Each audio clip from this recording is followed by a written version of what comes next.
Hello everyone, my name is TJ Ryan from Pierce County Pasta. I am the owner and pasta maker, and I'm here today to show you how to make a few fun pasta shapes. We have a couple doughs here today. We have an egg-free semolina dough as well as an egg pasta dough. We're going to start with the egg-free dough and we're going to make some cavatelli. So what we do is just take a little piece off of our dough, get it rolling in your hands to start, trying to get a nice even consistency to about 1/4 of an inch or so thick.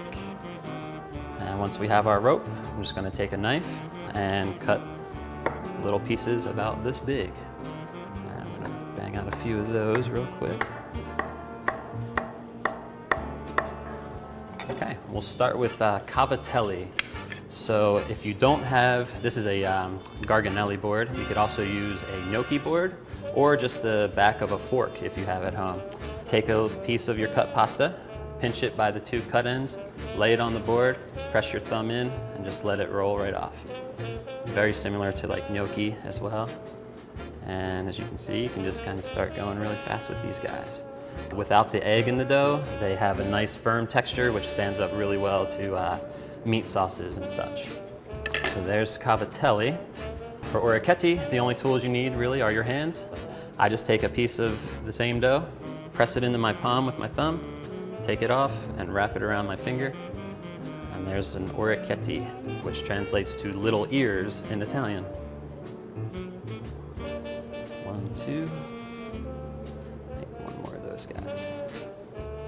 There we go. And so we're going to move on now to the egg dough. And for that, we're going to have to use our rolling machine to flatten this out into a sheet. I'm using a KitchenAid mixer today with the pasta attachment. If you have a hand crank machine at home, that works as well. If you don't have either of those, you could also just use a rolling pin, which works out really well. Turn this on, starting at the widest setting, and we're just going to feed it through to start to form our sheet. Never pull on it, just let it do its job. I fold it in half, and then I trim some edges just to get a nice, straight, even sheet. There we go, turn it up a bit. And once we get it there, we'll go through again. And sprinkle a little flour, just to help it move through the machine a little bit smoother. I like to put it through a few times on the widest setting, and then start to continually go down as well, so it gets a little bit thinner. And we'll get to number 3 setting. And then I'll go to number 4.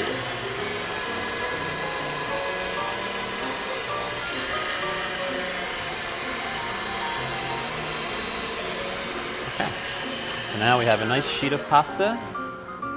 What we're going to do is make some garganelli. I'm going to take a ruler and measure 2 inches. Take my cutter here, and I like to just make marks along the way so I can come back to them.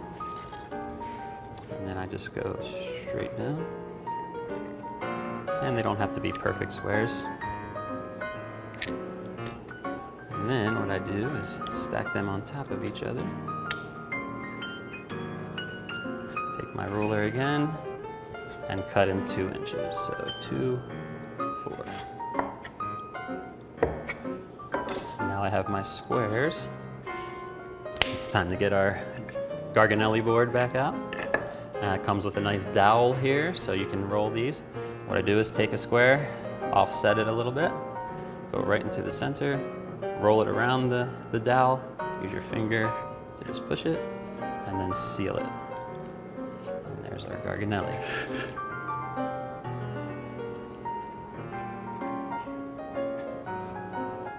Do a couple more here just so you can see.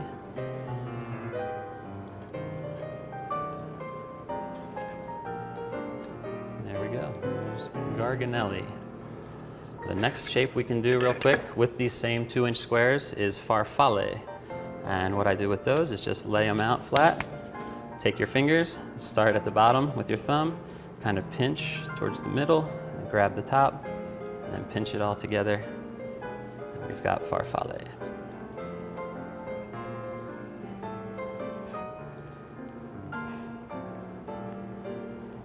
farfalle translates to butterfly in Italian as well, which a lot of people also call bow ties. Next up, we'll cut some hand-cut pasta shapes like fettuccine, pappardelle, and tagliarine. And we're just going to take this sheet and fold it.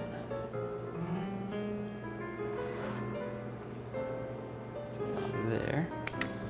And take our knives, trim the edge. So for fettuccine, we want to cut just to about this size. As you can see, once you unfold them, you've got some nice thick pasta there. And for pappardelle, we just want to go to about 3/4 of an inch, just a little bit wider of a noodle. And then just let those fall down. Nice big wider noodle. And then one more for our tagliarine, which we do that same fold again. 1, 2, 3. And then we just want to trim the edges off so they're nice and even.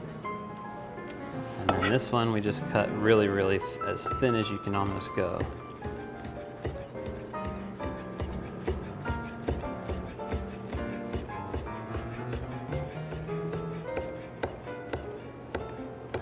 There we go. And once they're done, we just want to lift them up. You can see a nice thin pasta. It's very similar to angel hair, but from the Piedmont region in Italy. Really delicious and cooks up in about 2 to 3 minutes